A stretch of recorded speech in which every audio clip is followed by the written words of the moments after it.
Et si votre choix le plus sûr vous coûtait tout, emménager chez vos enfants peut sembler une étape naturelle en vieillissant ancrée dans l'amour, la famille et le soutien.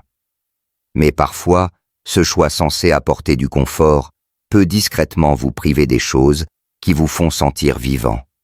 Si vous avez plus de 70 ans, ou même si vous commencez à réfléchir à ce que pourrait être votre vie plus tard, cette vidéo pourrait parler directement à votre expérience. Pour beaucoup d'adultes plus âgés, la décision de vivre avec leurs enfants semble être la bonne à ce moment-là, pratique, économique et émotionnellement proche. Mais sous la surface, quelque chose de plus profond se déroule. Dans cette vidéo, nous allons explorer 8 façons spécifiques dont emménager chez vos enfants peut lentement éroder votre indépendance, votre identité et votre paix intérieure. Chacune est un sujet dont on parle rarement, mais que des millions de personnes vivent en silence. Restez avec moi jusqu'à la fin, non seulement parce que ces signes pourraient vous aider à prendre de meilleures décisions à l'avenir, mais aussi parce qu'ils pourraient vous donner la permission de demander davantage de protéger votre espace et de vous sentir à nouveau entier. Commençons. Numéro 1. Perte de l'espace personnel et de l'identité. L'une des premières choses qui disparaissent lorsque vous emménagez chez vos enfants est votre espace personnel. Pas seulement la pièce où vous dormez, mais le sentiment de propriété sur votre vie et votre environnement.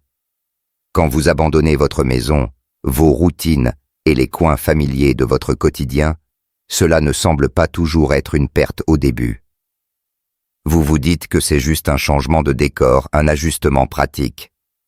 Mais avec le temps, vous réalisez que vous n'avez plus un endroit qui vous appartient vraiment. Tout autour de vous commence à appartenir à quelqu'un d'autre, la cuisine, le salon même, les réglages du thermostat. Vous vous retrouvez à demander avant d'ouvrir un placard ou à vous inquiéter de savoir si votre fauteuil préféré prend trop de place dans une maison qui n'est pas vraiment la vôtre. Et peu à peu, une question silencieuse se forme en vous. Où est ma place maintenant ? Ce n'est pas une question d'ingratitude ou de conflit. C'est une question de comment l'espace ancre notre sens de soi. Votre maison, au fil des années, devient plus que des murs et des meubles. Elle porte vos rythmes, vos souvenirs, votre dignité. Quand vous vous en éloignez même pour de bonnes raisons, vous échangez parfois votre indépendance contre un sentiment d'obligation. Je me souviens de Harold, un homme de 74 ans, qui a emménagé chez sa fille après un léger AVC. Il m'a raconté qu'au début, il se sentait reconnaissant et soulagé. Mais après quelques mois, il s'est surpris à chuchoter au téléphone, à attendre la permission pour regarder ses émissions et à éviter de cuisiner les plats qu'il aimait parce qu'il laissait une odeur trop forte dans la cuisine. Il a dit « Avant, je me sentais comme un homme avec une maison. Maintenant, je me sens comme un invité avec une valise. » Cette phrase simple m'a marqué, car elle capture ce que beaucoup ressentent sans pouvoir l'exprimer. Et ce n'est pas seulement une question de fierté, c'est une question d'autonomie. Avoir son propre espace, même petit, vous donne le droit de prendre de petites décisions quotidiennes qui vous rappellent que vous êtes encore maître de votre vie. Quand cela disparaît, il est difficile de voir où est passée votre identité. Vous ne cessez pas d'être qui vous êtes, mais cette voix intérieure qui dit « c'est ma maison, c'est ma journée, c'est ma routine » commence à s'éteindre. Et quand elle s'éteint, vous commencez à vous sentir invisible. Numéro 2. Changement dans la dynamique familiale et l'autorité. Emménager chez vos enfants peut subtilement modifier toute la structure de la relation. Vous passez de celui qui les a élevés, qui a établi les règles et détenait l'autorité à quelqu'un qui doit maintenant s'adapter à leur foyer, leur routine et leurs décisions. Ce n'est pas que vos enfants soient méchants ou dédaigneux. En fait, ils font peut-être de leur mieux pour être respectueux. Mais la réalité est que sous le toit de quelqu'un d'autre, même celui de vos propres enfants, l'équilibre change. Soudain, vous vous retrouvez à vous ajuster aux horaires des repas que vous n'avez pas fixés, à des conversations dont vous ne faites pas toujours partie, et à des décisions prises sans votre avis. Vous pourriez même remarquer que vos opinions sont gentiment mises de côté ou ignorées, pas par méchanceté mais par habitude. L'enfant qui demandait autrefois vos conseils avance maintenant avec ses propres plans, supposant que vous suivrez simplement. Pour beaucoup d'adultes plus âgés, ce changement semble subtil au début, mais avec le temps, il crée un inconfort silencieux qui grandit. Vous n'êtes plus la personne vers qui on se tourne pour des conseils. Vous devenez celle à qui on donne des nouvelles après que les décisions ont été prises. Je pense à Irène, une femme de 72 ans, qui a emménagé chez son fils et sa belle-fille après la fin de son bail. Elle était heureuse au début, même reconnaissante. Mais avec le temps, elle a commencé à remarquer quelque chose. Son rôle dans la famille avait changé. On ne lui demandait pas ce qu'elle pensait des plans du week-end. On ne l'incluait pas dans les discussions sur les achats pour la maison. Un soir, elle était assise dans le salon pendant que son fils et sa femme discutaient de la vente de la voiture qu'elle utilisait autrefois. Ils n'ont pas demandé, ils en ont juste parlé, comme si elle n'était pas là. Cette nuit-là, elle m'a dit « Je l'ai élevé pour qu'il soit indépendant.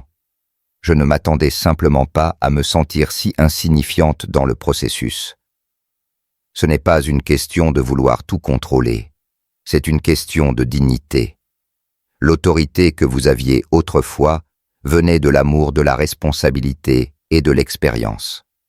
Perdre cela, surtout quand cela se fait en silence, peut donner l'impression de disparaître de l'intérieur.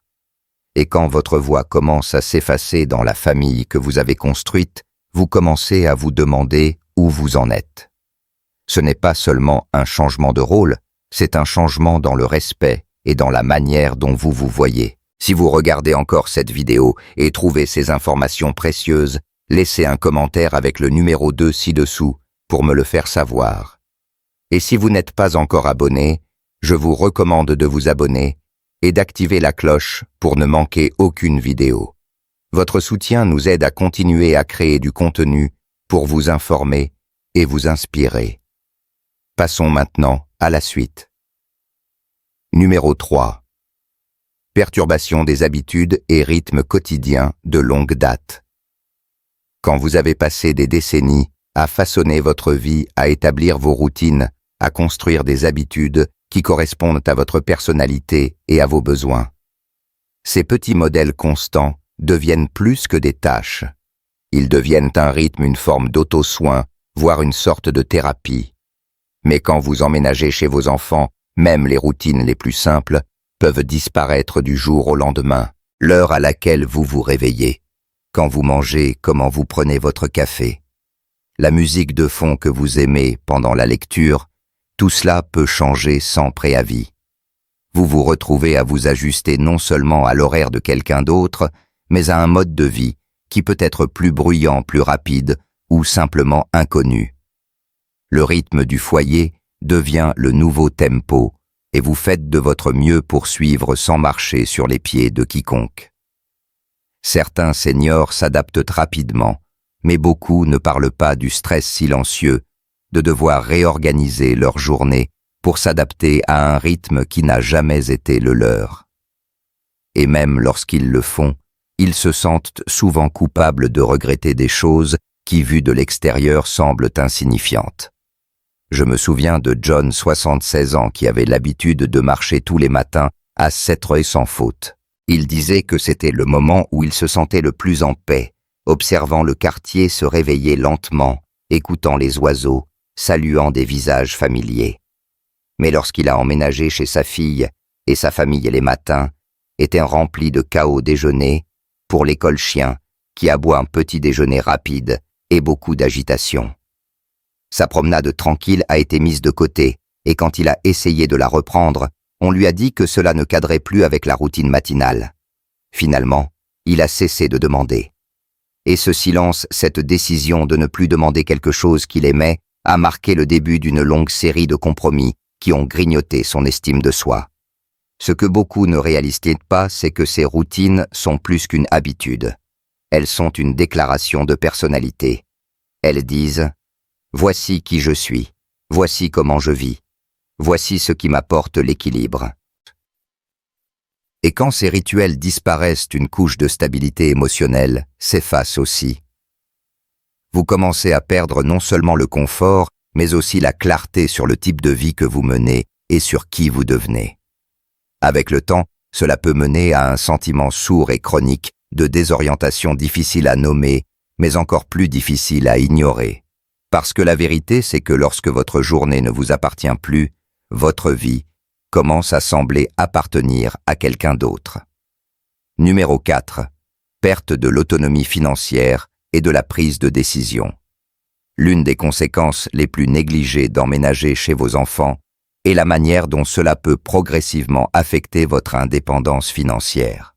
Au début, cela peut sembler un soulagement. Vous économisez sur le loyer, les factures, peut-être même la nourriture. Mais avec le temps, le simple fait de ne plus gérer les dépenses de votre propre foyer peut lentement éroder votre sentiment de contrôle sur l'argent. Vous pourriez commencer à contribuer aux courses ou à payer une partie des factures, mais vous n'êtes plus celui qui établit le budget. Et selon l'arrangement, vos enfants pourraient commencer à gérer des choses comme vos ordonnances, vos virements bancaires ou vos rendez-vous avec de bonnes intentions, mais pas toujours avec votre pleine participation. Parfois, ces changements se produisent parce que vous avez demandé de l'aide. D'autres fois, ils sont présumés. Dans tous les cas, le résultat est le même. Vous passez de décideur à une partie d'un système que vous n'avez pas conçu. Cela peut être particulièrement difficile lorsqu'il s'agit de choix qui reflètent de vos valeurs.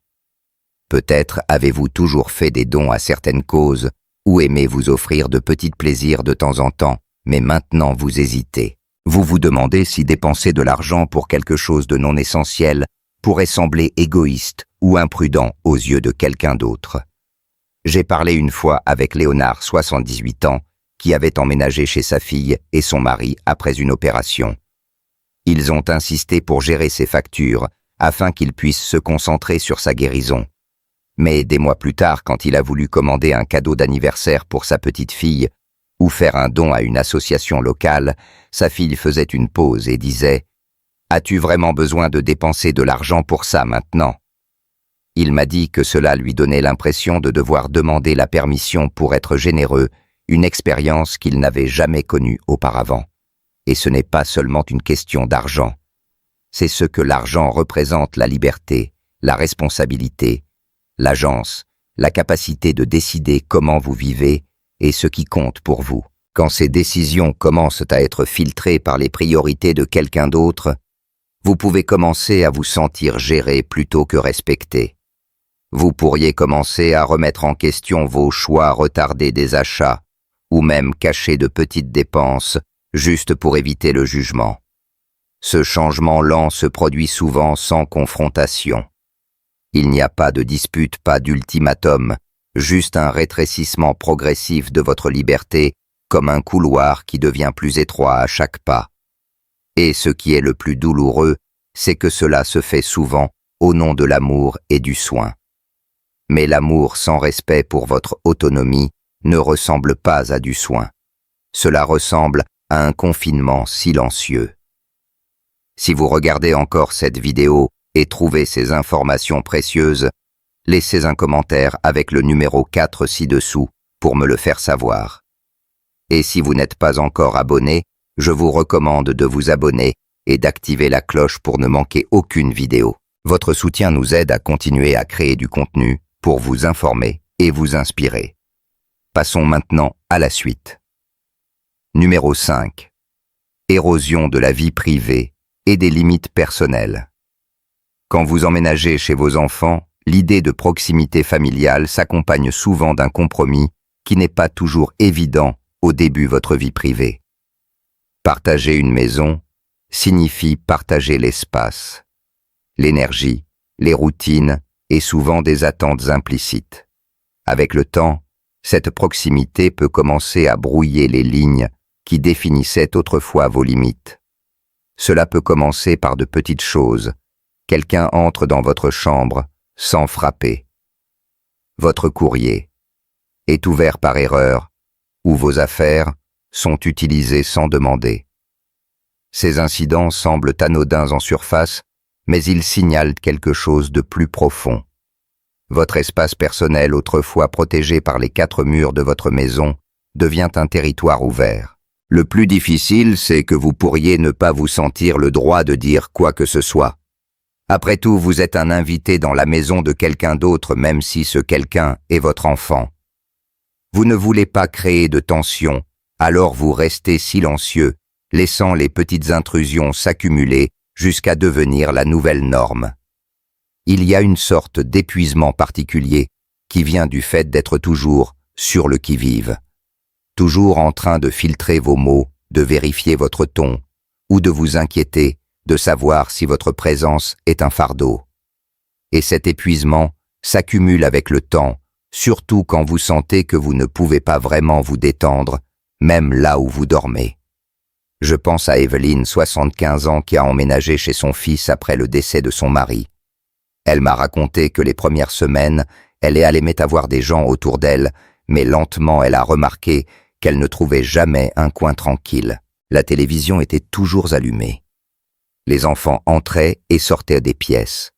Ses lectures du soir se transformaient en aide aux devoirs ou en babysitting sans qu'on lui demande. Elle a dit « J'avais mes petits rituels avant de me coucher, du thé, de la musique douce, un journal. Maintenant je vais au lit, en retenant mon souffle, espérant que personne ne frappe. » Le manque de vie privée ne perturbe pas seulement vos habitudes. Il grignote votre calme intérieur. Cela peut vous donner l'impression d'être exposé, même si personne n'est intentionnellement invasif. C'est le sentiment que rien de ce que vous faites n'est vraiment à vous, et que chaque partie de votre vie existe maintenant sous le toit et le regard de quelqu'un d'autre.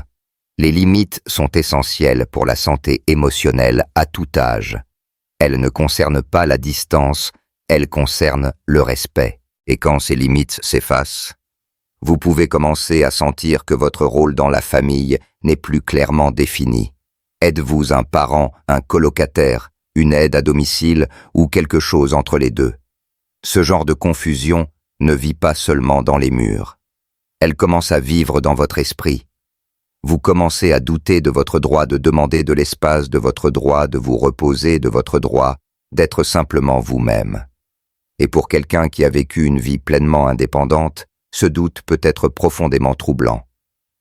Cela crée un sentiment constant d'inconfort, comme si vous occupiez un espace où vous êtes à la fois présent et invisible à la fois. Numéro 6. Isolement émotionnel et incompréhension générationnelle. Vivre avec vos enfants ne signifie pas toujours se sentir connecté à eux. En fait, l'une des réalités les plus douloureuses pour beaucoup d'adultes plus âgés est de découvrir à quel point ils peuvent se sentir seuls, même entourés de leur famille. L'isolement émotionnel peut s'installer silencieusement, non pas à cause de la cruauté ou de la négligence, mais à cause de quelque chose de beaucoup plus difficile à nommer, la distance générationnelle. Vos enfants, aussi aimants, soient-ils vivent dans un monde différent. Leurs priorités, leur stress quotidien. Le rythme de leur vie, tout cela suit une trajectoire qui ne correspond peut-être plus à votre rythme. Les conversations deviennent précipitées. Les repas partagés se transforment en distractions, remplis de téléphones et d'écrans. Et les choses dont vous voulez parler, souvenirs, peurs, réflexions, peuvent sembler déplacées dans le bruit d'un foyer animé. Vous pouvez être dans la même pièce, mais vous sentir comme un visiteur d'une autre époque. Et même quand quelqu'un vous demande comment vous allez, vous hésitez à répondre honnêtement. Vous ne voulez pas sembler dramatique ou pire ingrat. Alors vous souriez, acquiescez, et dites que vous allez bien, même quand ce n'est pas le cas. Je me souviens d'avoir parlé avec Gérald, 79 ans, qui a emménagé chez sa fille après une chute. Il m'a dit que les premières semaines étaient chaleureuses et pleines d'attention, mais bientôt, la vie est revenue à la normale pour eux. Ils restaient seuls pendant des heures, pendant qu'ils travaillaient et faisaient des courses. Et quand ils étaient à la maison, ils étaient fatigués, distraits, toujours en mouvement. Un soir, il a partagé une histoire sur son temps dans la marine, quelque chose dont il n'avait pas parlé depuis des années. Mais à mi-chemin, Son petit-fils l'a interrompu pour demander le mot de passe du Wi-Fi et le moment a disparu. Gérald a dit « Je n'étais pas en colère. J'ai juste réalisé qu'il n'y avait plus de place pour mon monde dans le leur. » Cette prise de conscience que vos histoires, votre sagesse même, votre humour, n'ont plus leur place là où vous vivez est une forme de deuil à part entière. C'est la perte de la pertinence émotionnelle, le glissement silencieux de votre place dans la conversation. Et quand votre monde intérieur n'a nulle part où aller, il commence à rétrécir. Vous parlez moins, vous partagez moins, vous souriez davantage pour masquer le silence. Les malentendus croissent non pas à cause de disputes, mais à cause d'une absence. Ils ne savent pas ce que vous ressentez parce que vous avez cessé de le leur dire.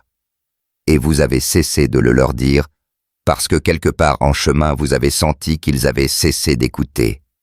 Le plus difficile, c'est que vous les aimez encore profondément. Vous voulez toujours les protéger, les soutenir, même les encourager. Mais il est difficile de donner quand vous êtes émotionnellement vide. Et il est difficile de vous ressourcer dans un espace où vos sentiments n'ont nulle part où atterrir. Si vous regardez encore cette vidéo et trouvez ces informations précieuses, laissez un commentaire avec le numéro 6 ci-dessous pour me le faire savoir. Et si vous n'êtes pas encore abonné, je vous recommande de vous abonner et d'activer la cloche pour ne manquer aucune vidéo. Votre soutien nous aide à continuer à créer du contenu pour vous informer et vous inspirer. Passons maintenant à la suite. Numéro 7. Autosilence pour éviter d'être un fardeau. L'un des sacrifices les plus invisibles que font les adultes plus âgés après avoir emménagé chez leurs enfants est l'acte silencieux de se taire. Vous cessez d'exprimer vos besoins. Vous cessez de parler de votre inconfort, et vous le faites non pas parce que vous ne ressentez pas ces choses, mais parce que vous avez peur de devenir trop. Même dans les foyers les plus aimants, cette peur peut s'insinuer. Vous ne voulez pas être la raison pour laquelle quelqu'un change ses plans. Vous ne voulez pas perturber le flux. Et surtout, vous ne voulez pas que vos enfants ou leurs conjoints sentent que votre présence rend la vie plus difficile. Alors, vous ravalez vos pensées. Vous ne mentionnez pas le bruit qui vous empêche de dormir. Vous ne parlez pas du froid que vous ressentez dans vos os vieillissants. Vous vous dites que c'est correct, même quand ça ne l'est pas. Et au début, ce silence semble noble, comme si vous faisiez la bonne chose. Mais avec le temps, cela prend un tribut. Parce que chaque fois que vous choisissez le silence plutôt que l'honnêteté, vous vous apprenez que vos sentiments comptent moins, que votre voix ne mérite pas d'espace. Je me souviens d'Hélène, 73 ans, qui avait toujours été forte et franche.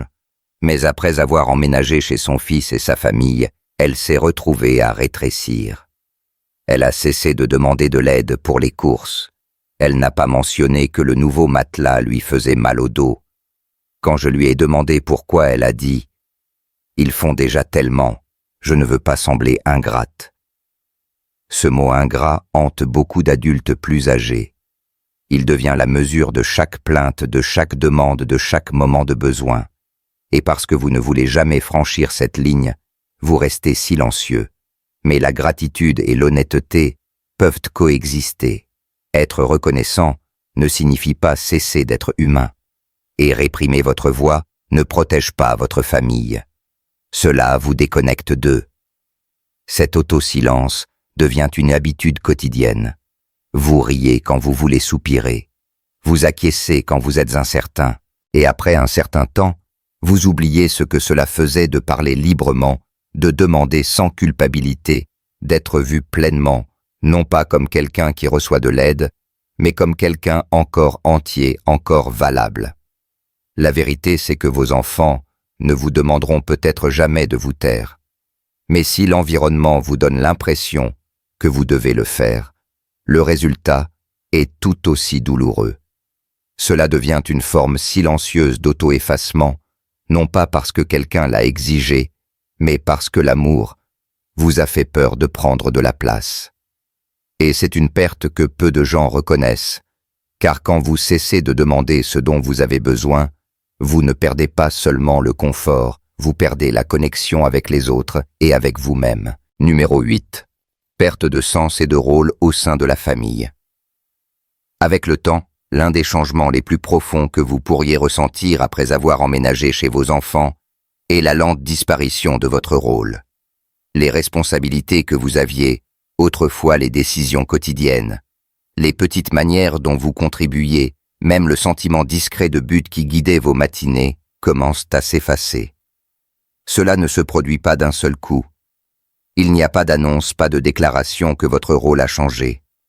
Mais petit à petit, les choses qui donnaient de la structure à votre vie commencent à s'effacer.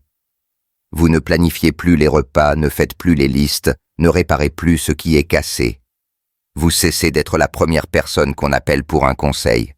Vous devenez un témoin de la vie de la famille, pas un participant. Ce changement peut être particulièrement douloureux lorsque vous avez passé des décennies à être l'encre, le résolveur de problèmes, le donneur, celui qui faisait avancer les choses. Et soudain, vos journées sont plus silencieuses, moins définies, parfois même vides. Il y a une solitude dans ce changement. Pas celle qui vient d'être seule, mais celle qui vient de se sentir inutile. Je me souviens d'un homme nommé Charles, 41 ans, qui avait toujours été celui qui tondait la pelouse, équilibrait le chéquier et réparait l'évier de la cuisine sans qu'on le lui demande. Après avoir emménagé chez sa fille, il a essayé d'offrir son aide, mais on lui répondait souvent « Ne t'inquiète pas pour ça, on s'en occupe ». Au début, il appréciait le repos. Mais avec le temps, le manque de responsabilité a commencé à le ronger. Il a dit « Je veux juste compter à nouveau.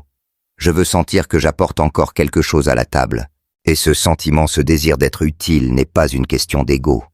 C'est une question de sens. Nous sommes faits pour avoir besoin d'un but quel que soit notre âge. Et quand ce sentiment d'utilité s'efface, nos journées peuvent commencer à sembler légères. Même lorsque votre famille a de bonnes intentions, lorsqu'elle essaie de rendre votre vie plus facile, elle peut involontairement vous priver des choses qui vous gardaient ancrés. Et quand vous ne vous sentez plus essentiel, quand vous n'avez plus de rôle, il est facile de commencer à se demander pourquoi vous êtes même là. Pas de manière dramatique, mais d'une manière silencieuse et douloureuse.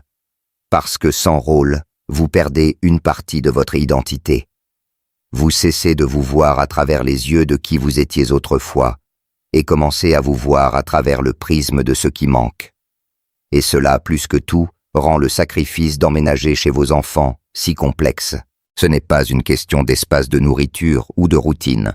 C'est la lente disparition de votre place dans l'histoire que vous avez autrefois aidé à écrire. Réflexion finale. Si vous vous êtes retrouvé à hocher la tête en silence pendant cette vidéo, vous n'êtes pas seul. Ce dont nous avons parlé aujourd'hui n'est pas rare. Et ce n'est certainement pas un reflet de faiblesse ou d'échec. C'est la réalité émotionnelle complexe à laquelle beaucoup d'adultes plus âgés sont confrontés lorsqu'ils font ce qui semble être un choix responsable et aimant emménager chez leurs enfants. Mais l'amour ne signifie pas se sacrifier soi-même. Cela ne signifie pas s'effacer dans l'arrière-plan de la vie de quelqu'un d'autre. Vous avez passé des décennies à construire qui vous êtes, à créer un rythme, une voix, un rôle, et cela n'a pas besoin de disparaître simplement parce que votre adresse a changé. Chacune des 8 expériences dont nous avons parlé aujourd'hui est un rappel que l'indépendance n'est pas seulement physique. Elle est émotionnelle, elle est psychologique, elle est liée à votre capacité à faire des choix, à vous exprimer et à vous réveiller chaque jour avec un sentiment de but. Si vous avez renoncé à une partie de cela, que ce soit volontairement ou par nécessité, il est acceptable de le pleurer. Il est acceptable de le nommer. Et il est plus qu'acceptable de vouloir en récupérer une partie. Parce que peu importe où vous vivez, peu importe qui vous entoure, vous méritez toujours de vous sentir vu, entendu et respecté. Vous méritez toujours un espace où vous pouvez respirer librement et parler ouvertement.